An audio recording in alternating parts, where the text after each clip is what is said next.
Ma mère a dit, c'est trop chaotique cette année. Oublions ta venue. J'ai dit, d'accord. Puis j'ai vu une vidéo sur Facebook. L'ex de ma sœur, et même les ados du voisin, tous à table. Mes enfants ont pleuré.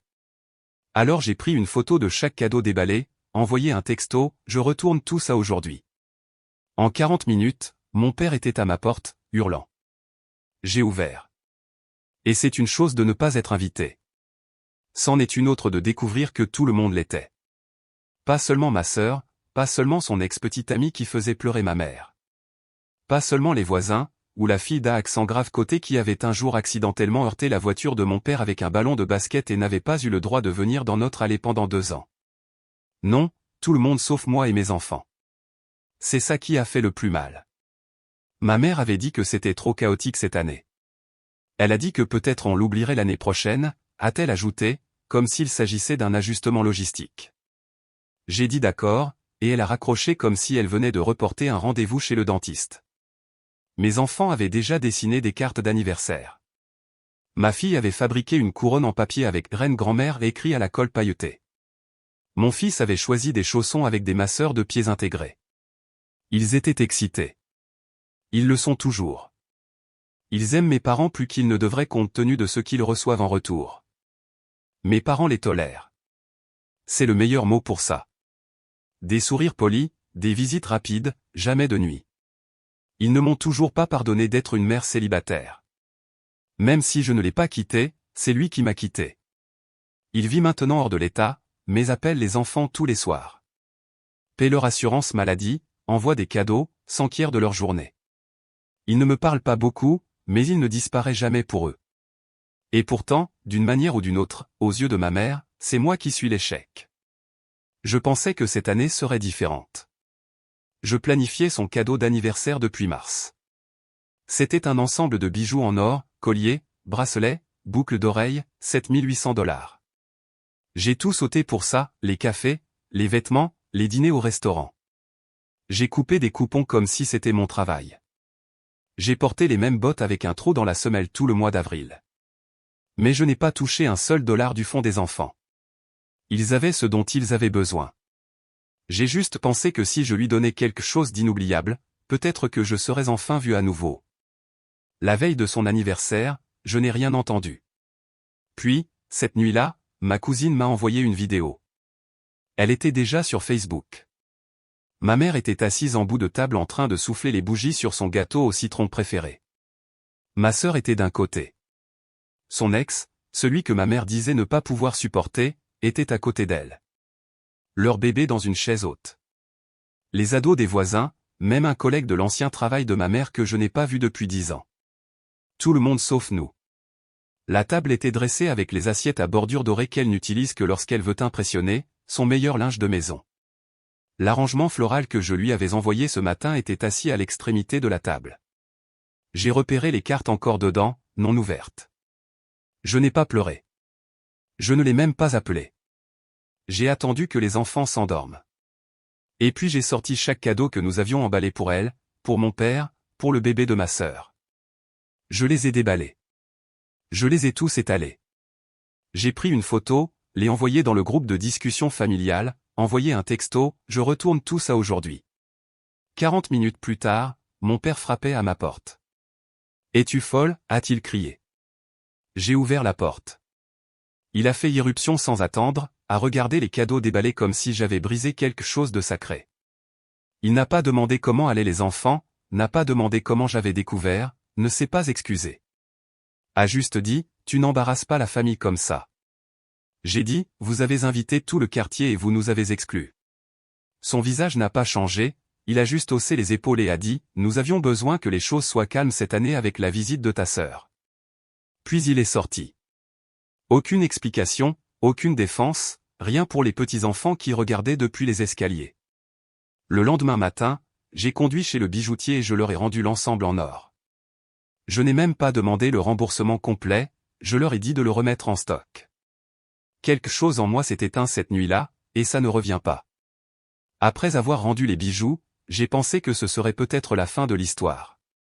Peut-être qu'ils allaient juste m'ignorer comme d'habitude, faire semblant que j'avais surréagi, passer à autre chose comme si de rien n'était. Mais ce n'est pas ce qui s'est passé. Ça a commencé par le silence. Pas d'appel, pas de texto, même pas de ma sœur. Et puis, 2 jours plus tard, ma mère a posté une photo sur Facebook.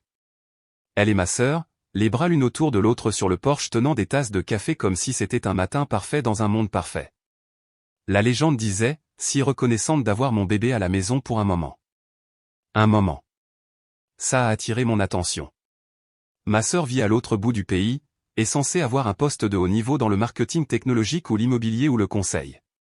L'histoire change à chaque fois que mes parents se vantent d'elle.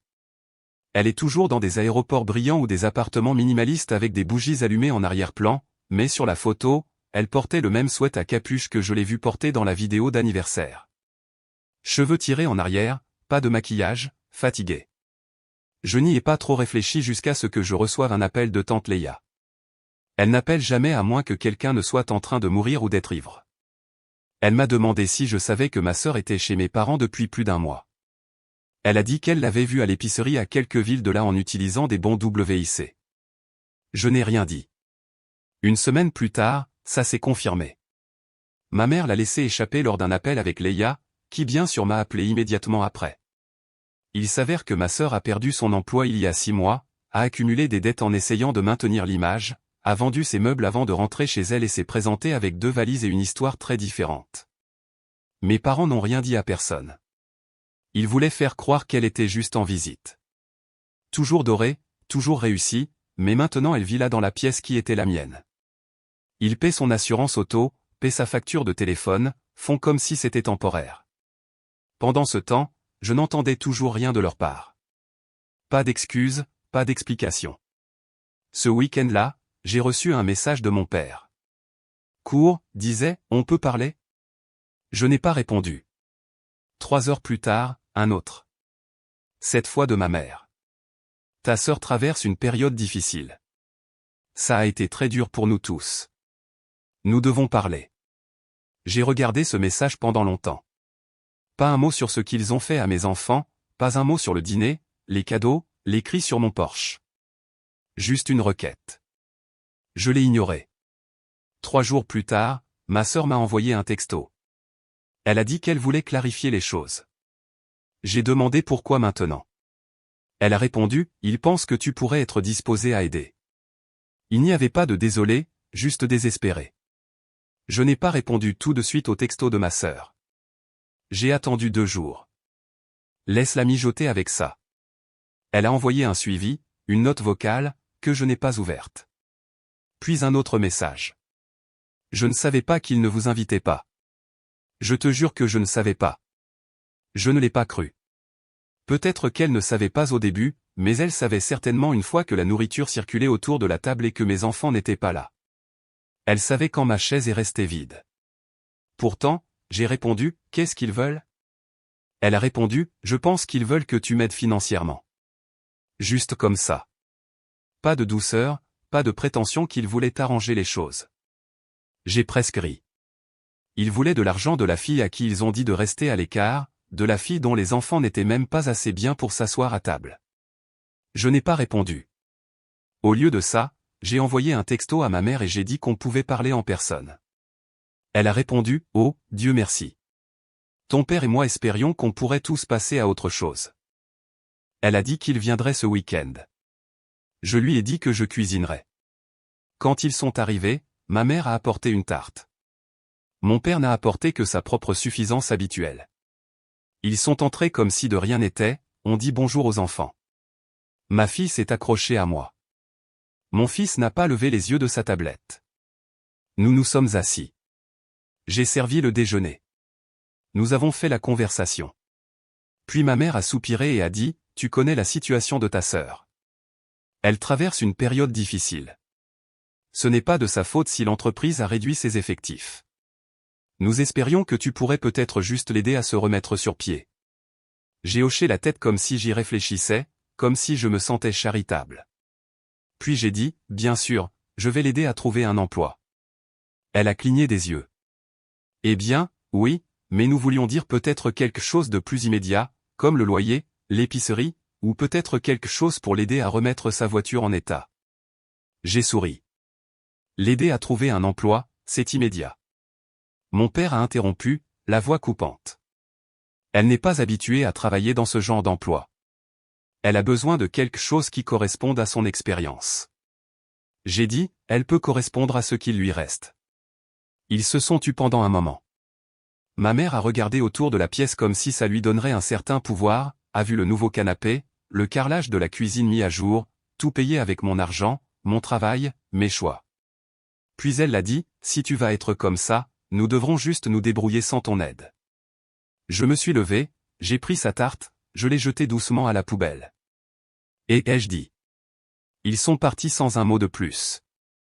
Ce soir-là, j'ai envoyé un courriel à une amie qui travaille dans le recrutement, je lui ai dit que j'avais une candidate avec un diplôme universitaire et quelques lacunes dans son parcours professionnel, je lui ai demandé si elle avait quelque chose, service client, administratif, réception, vente au détail. Peu importe, juste quelque chose. Ma sœur a commencé le travail 2 semaines plus tard. Niveau débutant, pas d'option à distance. Je n'ai pas dit à mes parents que j'avais arrangé ça. Ils ont cru que c'était de la chance jusqu'au jour où ma mère a appelé et a dit, « Tu ne vas vraiment pas nous aider, n'est-ce pas ?» J'ai dit, « Tu veux dire de l'argent ?» Elle a dit, « N'importe quoi. » J'ai dit, « Non. » 2 jours plus tard, j'ai reçu une lettre, une vraie lettre envoyée par la poste. Ils ont dit qu'ils me déshéritaient, que j'étais cruel, que j'avais abandonné ma famille quand ils avaient le plus besoin de moi. C'est là que je me suis souvenu de la Lexus. Ils pensaient vraiment que j'avais oublié la voiture. Il y a 1 an et demi, quand le vieux camion de mon père est finalement mort, il m'a appelé paniqué, a dit qu'il avait besoin d'aide, juste à court terme. Mon mari et moi n'étions pas encore officiellement divorcés, et il se sentait généreux ce mois-là. Il a signé une entente de cosignature d'un prêt pour que je puisse acheter à mon père une voiture décente, quelque chose de fiable, quelque chose qui ne tomberait pas en panne quand ma mère voudrait aller à son club de lecture. Nous leur avons acheté une Lexus, mais à peine, moins de 32 000 km, un seul propriétaire. Mon père a pleuré quand je lui ai remis les clés. Ma mère a dit à tout le monde que j'avais enfin fait quelque chose de bien. Ils n'ont jamais fait un seul paiement. Et maintenant, après tout ça, ils la conduisaient comme si elle leur appartenait, comme si je ne me souviendrais pas. Alors, quand la lettre est arrivée disant que j'étais déshérité, je n'ai pas pleuré. J'ai ri. Puis j'ai appelé la société de prêt. Il s'avère que la Lexus était toujours entièrement à mon nom. Je n'ai jamais transféré le titre. Mon père n'avait jamais demandé. Je suppose qu'il pensait que je ne le ferais pas. Je ne leur ai pas dit tout de suite. J'ai attendu que ma mère poste une photo de ma sœur posant à côté de la voiture dans l'allée, comme si elle allait partir déjeuner. J'ai fait une capture d'écran de la photo et je l'ai envoyée à mon avocat. 2 semaines plus tard, mes parents ont reçu un avis de reprise de possession. J'ai fait en sorte qu'ils le reçoivent devant les voisins. Cette partie n'était pas prévue, mais c'était satisfaisant. Ma mère a appelé, première fois depuis des semaines. Elle a crié au téléphone, a demandé comment je pouvais leur faire ça. J'ai dit, vous m'avez déshérité. La voiture s'en va avec moi. Puis j'ai raccroché. Ce à quoi je ne m'attendais pas, c'est ce qui s'est passé ensuite. 1 semaine après que la voiture ait été ramassée, ma sœur s'est présentée à ma porte, pas en colère, pas en pleurs, avec une valise. J'ai demandé ce qu'elle faisait. Elle a dit, j'ai quitté le travail. J'ai dit, oh, et elle m'a regardé droit dans les yeux et a dit, je veux rester ici avec toi. Je veux recommencer. J'ai ri. Je lui ai dit que j'avais 2 enfants et pas de chambre libre. Elle a dit, je peux dormir par terre. C'est là qu'elle m'a dit quelque chose que je ne voyais pas venir. Elle était enceinte. Et le père, pas son ex, pas quelqu'un qu'elle voulait nommer. Ma mère ne savait pas. Mon père définitivement pas. Elle a dit, ils vont me jeter dehors. Je le sais. Je l'ai cru. Et pour la première fois depuis des années, j'ai vu ma sœur comme autre chose que dorée. Je l'ai vue effrayée, et ça a compliqué les choses. Elle a dormi sur le canapé cette nuit-là. Pas de questions, pas de promesses. Je lui ai donné une couverture, un oreiller et une serviette. Elle n'en a pas demandé plus. Mes enfants étaient confus. Ma fille a chuchoté, pourquoi tante dort-elle dans le salon? J'ai juste dit qu'elle avait besoin d'un endroit pour se reposer. Le 3e soir, elle aidait aux devoirs et vidait le lave-vaisselle. Pas parce que je l'avais demandé, elle l'a juste fait. Elle ne parlait pas beaucoup, et quand elle le faisait, c'était surtout de petites choses, envie, maux de dos, regrets. Je n'ai plus demandé qui était le père. Je m'en fichais. Puis le spectacle a commencé. Ça a commencé avec mes parents qui ont posté de vieilles photos d'elle de meilleurs jours. Puis sont venus les longs messages d'apitoiement sur soi, comment il pleurait une fille qui s'était détournée d'eux, et priant pour la guérison de notre famille brisée. Ils ont écrit comme s'ils étaient victimes d'une catastrophe naturelle. Ma mère a même dit quelque chose à propos de la façon dont ils n'avaient plus que l'un et l'autre. Le meilleur, c'est qu'elle a inclus l'Alexus dans la liste de ce qu'ils avaient perdu. Ils ont commencé à appeler des parents, des amis, même des gens de l'église, à raconter des histoires sur moi, comment j'avais changé, comment j'étais influencé par l'amertume. Ma tante a appelé et a demandé pourquoi j'avais volé la voiture. Je lui ai envoyé les documents du titre. Silence après ça, mais ensuite la sonnette a retenti. Qui est-ce? Ma mère. Elle m'a regardé à travers et a dit qu'elle était venue voir sa fille, pas moi, la vraie. Ma sœur était dans la cuisine tenant un bol de céréales. Quand elle a entendu la voix, elle s'est figée. Elle a chuchoté, ne la laisse pas entrer. Je ne l'ai pas fait. Ma mère a dit, tu fais une erreur. C'est la famille. J'ai dit, vous m'avez déshérité. Vous ne pouvez pas revenir en arrière maintenant. Elle est partie. Le lendemain, ma sœur a reçu un appel. Mon père, en colère, a dit qu'elle les avait trahis, qu'elle était ingrate, qu'elle devait rentrer à la maison, qu'il lui pardonnerait si elle arrangeait les choses avec moi. Elle a raccroché et a dit, ils n'ont pas peur que je sois parti. Ils ont peur que je t'ai tout dit. J'ai hoché la tête. Puis elle a dit, je veux garder le bébé, mais je ne peux pas faire ça seule. Je n'ai pas répondu tout de suite. Plus tard ce soir-là, elle s'est assise au bord du canapé et a demandé si je la détestais. J'ai dit, plus maintenant, mais je ne te fais pas encore confiance. Elle a dit, c'est juste. Elle le pensait. Le lendemain matin, j'ai reçu une alerte, un post de ma mère, une photo floue d'elle se tenant à côté d'une vieille camionnette chez un concessionnaire. Légende, nouveau départ. Un ami de la famille a commenté, qu'est-il arrivé à l'Alexus? Ma mère a répondu, demandez à Grèce. Alors, je l'ai fait. J'ai laissé un commentaire juste en dessous. Vendu. Rembourser le prêt. Utilise le reste pour mes enfants. Je n'ai pas eu de réponse, mais elle l'a lu. Je sais qu'elle l'a fait. L'Alexus s'est vendu rapidement. Faible kilométrage, titre propre, intérêt solide. Un homme de 2 villes plus loin a payé en entier et l'a conduite avec un sourire comme s'il avait gagné quelque chose. J'ai regardé depuis ma fenêtre, pas souriant, pas triste, juste immobile. J'ai utilisé une partie de l'argent pour terminer le prêt. Le reste est allé dans l'épargne, le fonds d'études des enfants, et une petite enveloppe à part que j'ai étiquetée quoi qu'il arrive ensuite. Ma sœur était toujours sur le canapé. Elle a obtenu un emploi à temps partiel dans un magasin de bébés. Salaire minimum, plier des cache-couches, stocker des tétines, balayer les allées. Ce n'était pas glamour, mais elle n'était jamais en retard. Pas une seule fois. Elle a arrêté de se plaindre. Nous n'avons pas parlé du passé. Elle n'a pas mentionné son ex ou le père du bébé. Je n'ai pas demandé. Nous avons traversé les repas et les courses et les soirées tranquilles avec les émissions pour enfants qui jouaient trop fort. Pour la première fois depuis des années, notre silence n'était pas cruel. C'était mutuel.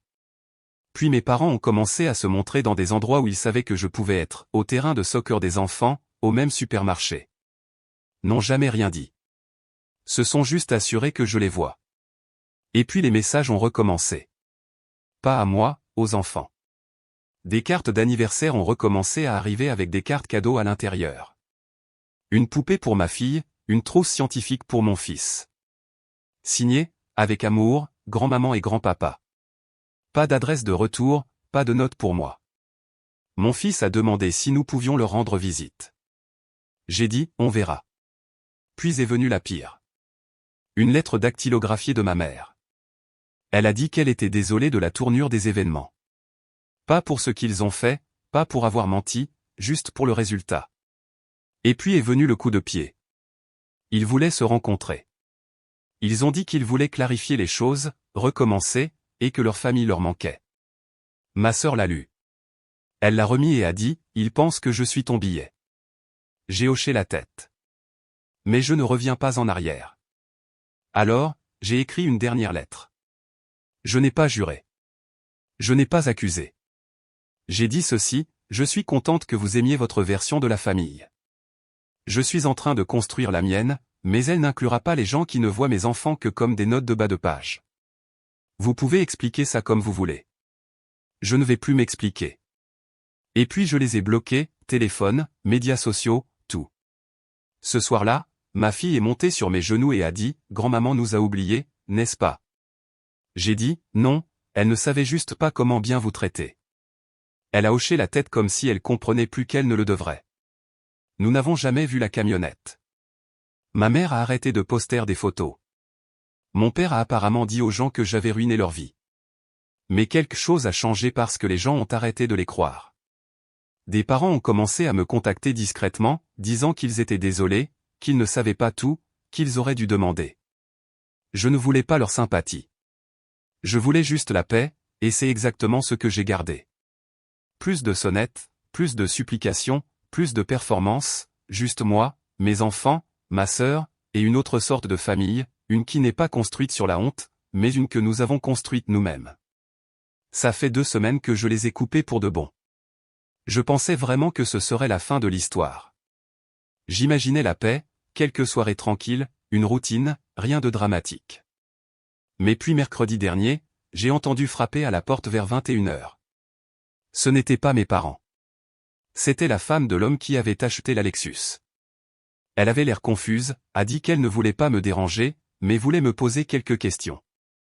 Apparemment, une semaine après qu'il l'ait ramené à la maison, il a commencé à recevoir des notes sur son pare-brise, au travail, à l'épicerie, même à la sortie de l'école de ses enfants, des choses comme « Tu ne mérites pas cette voiture, ce n'est pas à toi, c'était un cadeau et tu l'as volé », toutes non signées. Elle m'a demandé si quelqu'un dans ma vie pouvait avoir un problème avec la vente de la voiture. J'ai dit « Oui, mais je ne pense pas que ça se reproduira ». Elle m'a cru. Puis, il y a 2 jours, ma sœur a reçu un appel d'une vieille amie, quelqu'un à qui elle n'avait pas parlé depuis 1 an. Apparemment, notre mère dit aux gens qu'elle a été attirée loin par moi, qu'elle est enceinte de l'enfant d'un inconnu, et que je la manipule pour me venger. Projection classique. Ça aurait fait mal peut-être il y a 1 mois, mais pas maintenant. Parce que la vérité est que ma sœur est toujours là, travaille toujours, est toujours enceinte, dort toujours sur le canapé. Et ce matin, elle m'a dit qu'elle économisait pour un matelas jumeau afin de pouvoir emménager dans la buanderie et redonner le salon aux enfants. C'est petit, mais c'est réel. Personne ne fait plus semblant. Personne ne joue plus. Je ne sais pas si mes parents arrêteront un jour de raconter leur version. Je m'en fiche parce que les gens qui comptent, ils le voient maintenant. Quelques-uns se sont même excusés sincèrement, doucement, comme s'ils réalisaient enfin depuis combien de temps ça se construisait. Je ne sais pas ce qui va se passer ensuite. Peut-être qu'ils essaieront autre chose. Peut-être qu'ils disparaîtront complètement de nos vies. Mais pour l'instant, l'air semble plus propre. Mes enfants rient plus. Ma sœur essaie. Et je ne gaspille pas d'énergie à espérer que les gens nous aiment comme nous le méritons. Alors, merci à tous ceux qui ont contacté, à tous ceux qui ont suivi cette histoire, ont envoyé des messages de soutien, ou ont juste lu en silence. Merci. Je ne sais pas s'il y aura d'autres mises à jour, mais s'il y en a, je les partagerai. D'ici là, nous allons bien. Nous allons vraiment bien.